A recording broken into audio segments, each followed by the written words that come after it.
Okay, Shalom family. This is the second video about body odor and what's normal body odor and what's not. Okay. I was gonna try and put some lip gloss on, but I figure I might as well just let it go, right? I don't need lip gloss.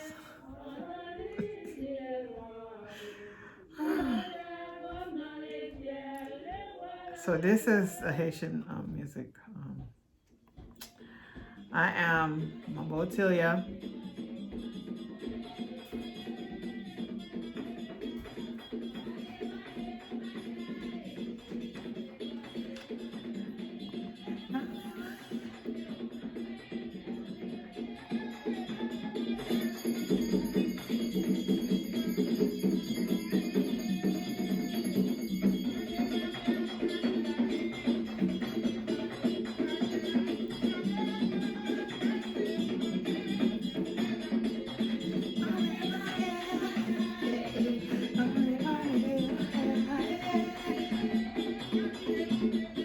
And I'll show you this, okay?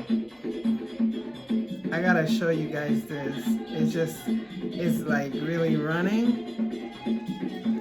But now it's like they turn themselves into three. Look at this. It's like it's three of them.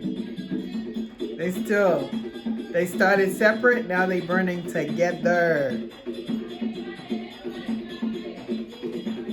I mean, us men and women needs to come together.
I love this music. It just touches you in a different way.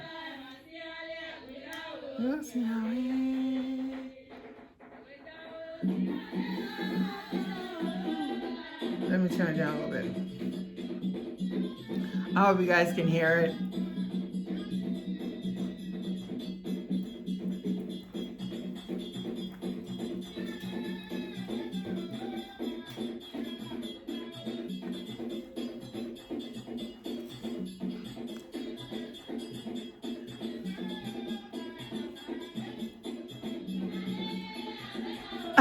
I guess I'm really feeling it today. Really feeling it today. All right, so we're gonna talk about vaginal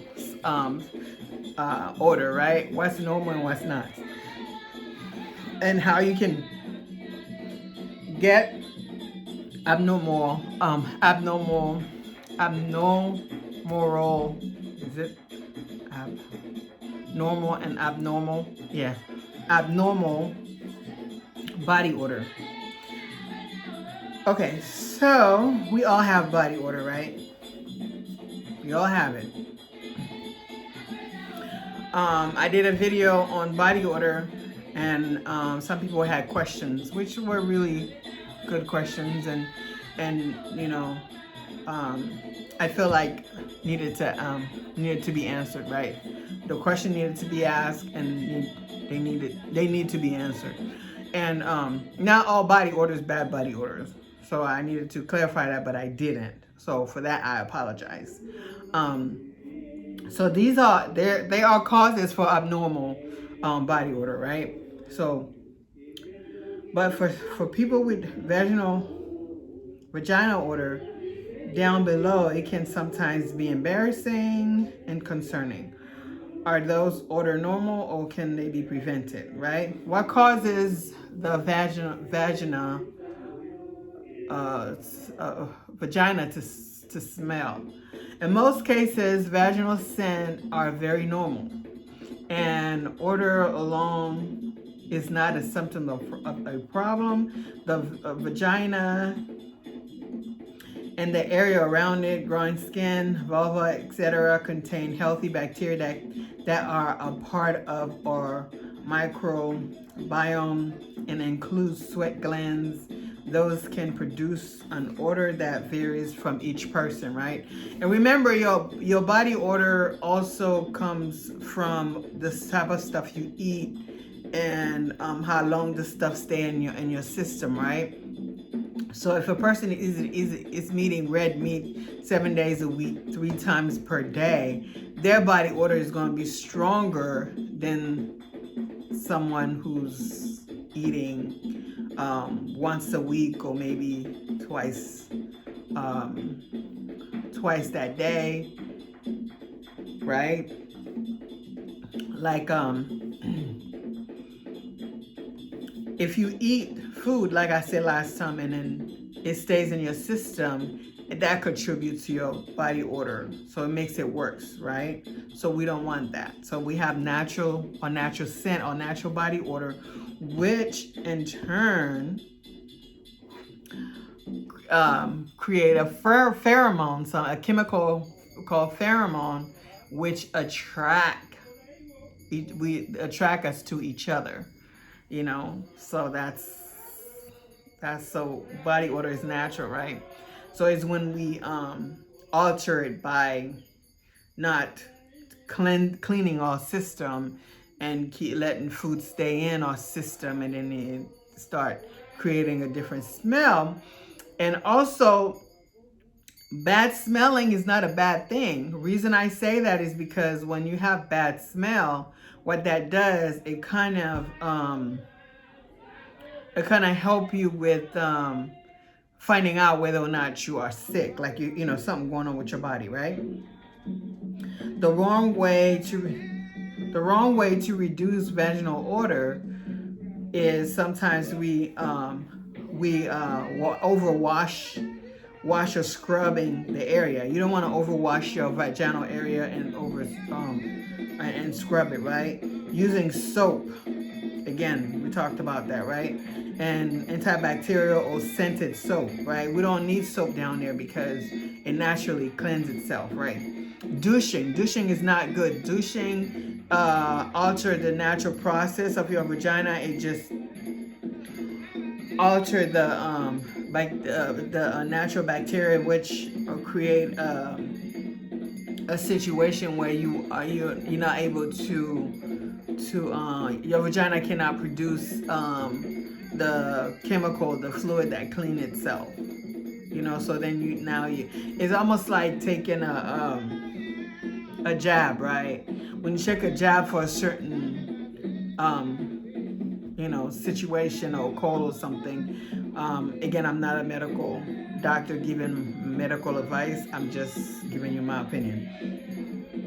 What happened is that you are targeting that one thing.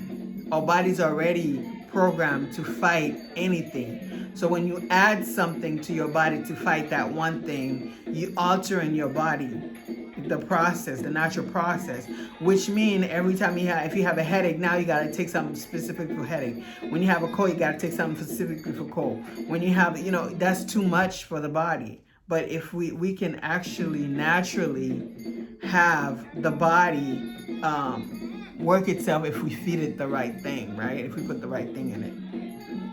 Using scented deodorant spray down there. Yeah. Okay, common infections, right?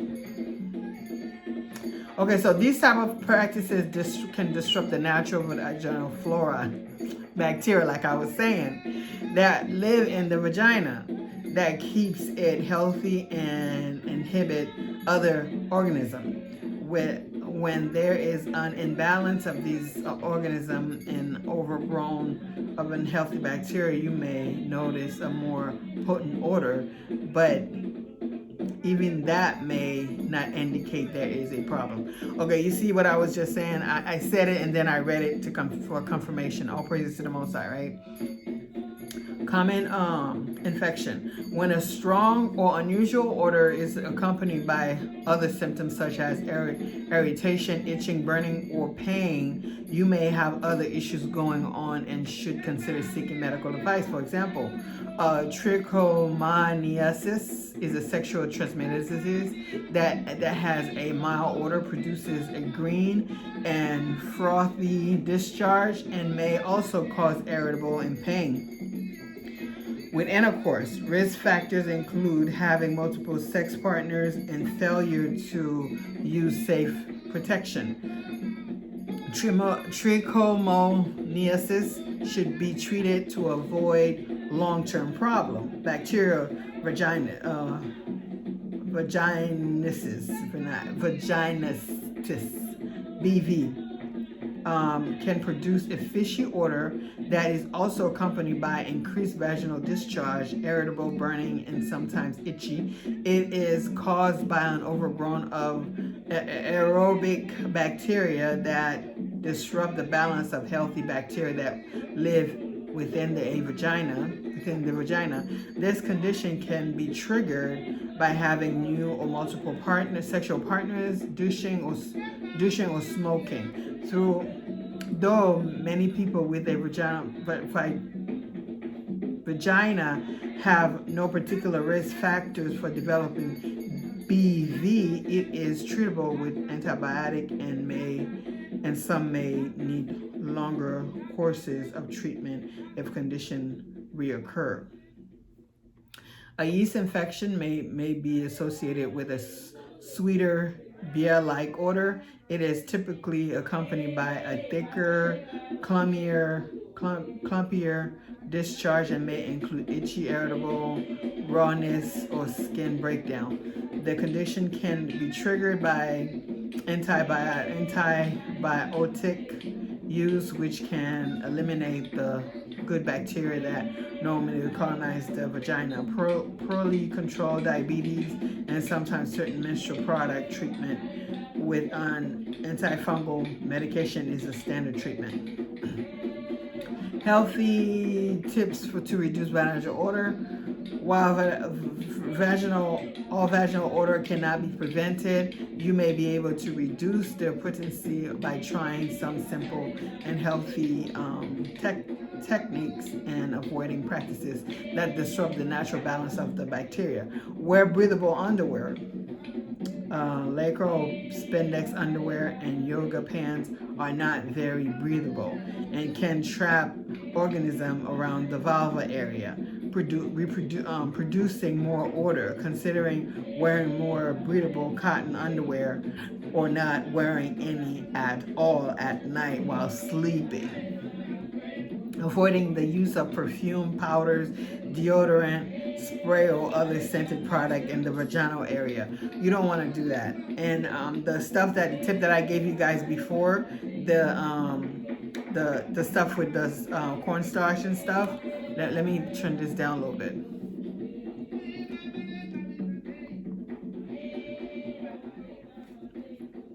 Okay, so that I think that you guys should take into consideration. Don't put any. You can put some of it, in some areas, but make sure it doesn't get close. But even if that does, it doesn't really mess you up because it's a natural substance. It's not. Again, what create problems to our body is when we are adding unnatural stuff to it. Our bodies is not equipped to fight unnatural stuff. It is equipped to fight natural things. Like essential oils are natural. So you put it doesn't do anything to your body. It doesn't disrupt anything. It's natural. Cornstarch is natural. It doesn't do anything. But when you put in baby powder, they put chemical in it, so therefore it starts to irritate. Do you get the difference? That's what I mean. Wash gently and do not use antibacterial soap and scented soap. Don't use soap at all. Don't use soap at all. If you must, use the doctor, what's his name? I had it. Doctor something. Castor soap. You guys know what I'm talking about. If it is necessary to wash more than once during the day due to activities or exercise, remember to wash gently. Do not overuse soap. Don't use soap in your vulva or vaginal area. In some cases, you may even want to consider just rinsing with water. Just rinse with water. You don't need soap. Try to avoid wearing wet or damp underwear for a long period of time, which can promote the buildup of bacteria. It does. Shower off after being in lake, river, or pool, chlorinated pool. Avoid wearing panty liners or pads when not absolutely necessary. So if you're not in your period, don't wear it, as those trap more moisture on the skin. Yeah, if it's not the time of the month for you, please don't wear it. Changes in body odor may relate to changes in diet or personal hygiene. If you start noticing a change in odor, think about the product you are using, doing differently, and please, people, it's not that hard. It's very simple. You know, again, let's go back to basic. Okay, this is for the woman. So I'm going to do one for the men.